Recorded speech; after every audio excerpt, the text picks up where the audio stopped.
آج کی دوسری تلاوت مقدس لوکا کی انجیل اس کا نامہ باب اور اس کی 43ویں آیت سے 46ویں آیت تک۔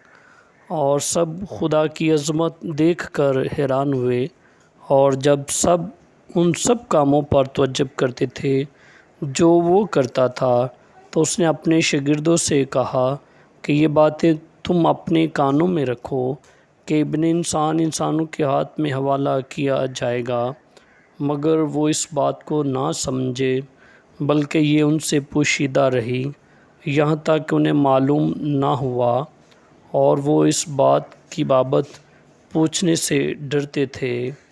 پھر ان میں یہ بحث ہوئی کہ ہم میں بڑا کون ہے۔ پاک کلام کے پڑھے اور سنے جانے پر خداوند کی خاص برکت ہو۔ خدا کا شکر ہو۔